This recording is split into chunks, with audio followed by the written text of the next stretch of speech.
MCC days of old, great basketball game. Disappointed we're on the short end of the stick, but that's how it goes sometimes. I thought Butler really took it to us in the second half. They had their way getting down the lane. I don't know how many uncontested layups we gave them, and they earned, and then could not stop them without fouling them. So put them at the line, and Butler is Butler. They're going to make their free throws. They're not going to turn the ball over. I think uncharacteristically they did at the beginning of the game. Allowed us to maybe get a little bit of a margin, but they end up with under double-digit turnovers, and we were quite the opposite. So, we got to quickly put this one behind us, and play one of the best teams in the country again. Coach, how did you think the frequent stoppages in play and the fouling affected both your team and Butler's team? It was really hard, it seemed like, for either side to get into the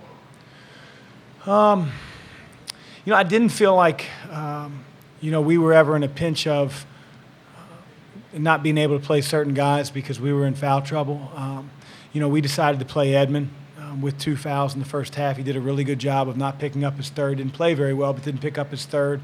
And even though Trayvon eventually fouled out, as did JP, we never really felt, maybe for a couple of minutes in the second half when we had to pull out Trey, we never felt like it hampered us with being able to use our rotation. But, we wanted to be able to get the ball to the box. We wanted to be able to get the ball into the lane and, force Butler's defenders to help. And I thought we did that, but unfortunately, they did that just as well. Travis is such a tough matchup.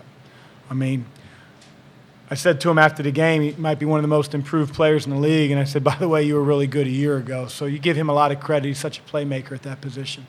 Chris, it looked like Edmond collided with Baldwin on that last play. How is his shoulder? Looked like he left the court early. Yeah, honestly, he's in some pain, but I think he'll be fine. I asked Fluker, and he said, it's nothing that, it's not out or anything like that, but he's in some pain, so that's about all I have. So when he took the ball out there, was he taking the ball out because he has a strong arm, or because out of necessity Trey fouled out, or what was the plan there on that last possession? Well, he didn't take the ball out. He was receiving the pass. No, I think JP I'm sorry, took it out. I meant JP. Yeah, number one, we didn't have any timeouts left, so we knew Butler was going to foul. They'd fouled every time down the floor. And so we wanted to get the ball further down the floor rather than start dribbling it up. You start dribbling the ball up, they reach in. The referees aren't necessarily going to give you what they see, what they feel isn't a three-point shot. Again, I haven't seen the replay. I don't know if Miles isn't, but, we're biased. I think he shot a three. They said no, so we go by what they say. Knowing with how much time was left in the game, if we try to dribble the ball up, they're just going to foul. We're going to be at the foul line. We're going to lose by 1. So we tried to throw a home run pass, and thought Ed was the best athlete to maybe go up, get it, and spray it out. JP's throw is a little flat, and again, when it comes down to that, you'd like to see Bryce Drew walk on the floor, but it doesn't happen much. Coach, they had 4 players with at least 4 fouls. One guy fouled out. How does that impact what you want to do offensively as you navigate the final minutes of the game and how you want to attack them? Well, I think you have to be careful. You may feel like a couple of the guys on either team. I'm sure Chris feels it about our team. Or maybe weaker defenders. Aren't the better defenders, and trying to put those guys in a position where they have to close out, they have to guard a dribble.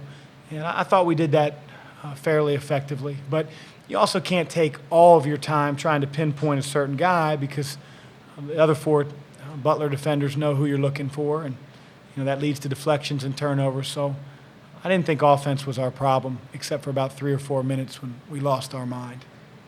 Offensively, though, Coach, Trayvon 4 from 3, 5, 25. How much does this team need him to kind of find that part of his game? Yeah, we need him a lot. And that doesn't mean I'm putting the onus on Trayvon. I'm not calling him out in the media, but you need your better players to play well. And quite simply, Edmond, was missing in the first half. JP had 7 turnovers. Trey had 3 turnovers. Those 2 combined for more turnovers than Butler. And they've won us a lot of games, and they've played in some big games. But they're also big boys now, and they need to take ownership of our team a little bit more. We do need them to consistently play at a little bit higher level than maybe they've played here recently. But I have all the faith that those guys are going to deliver. We're not playing chop liver. We're playing damn good teams we have a lot of respect for. And, it's hard to win on the road in college basketball. Chris, what do you see in Baldwin, a freshman who scores 21 points in the second half? Man, he's terrific. He's so quick. I think that's the first thing that sticks out to me is just his quickness level. I thought he had more controlled shots today than I'd seen. I mean, obviously the inside-out three was a dagger. He had a pull-up on the break after we missed a pull-up, wide-open three. So he made some big-time shots. Some of the runners that he's hit with his opposite hand on film, you got to live with those shots, because his quickness level is so high. As long as you keep a defender in front of him, I don't think there's much else you can do. And he's playing with a lot of confidence. He's a really good young player in our league, and he took over the game there for a little bit. So hats off to him, and we got to be better the next time we play against him. Chris, your defense held them to 25 points in the first half, and then It's like Jekyll and Hyde. Until I watch the film, it's really hard to pinpoint as to the problem. I can tell you the result was Butler just playing downhill. I mean, I don't know how many layups that we gave up right down the lane. They do a good job of dribble flipping, trying to get you into switches, and you got to be able to communicate. I thought we did that much better in the first half.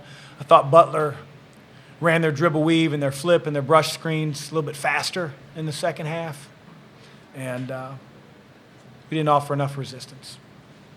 Chris, I know there's no moral victories in this league, but the response to the adversity when Butler had to run in the second half was probably a lot better than it was at Villanova.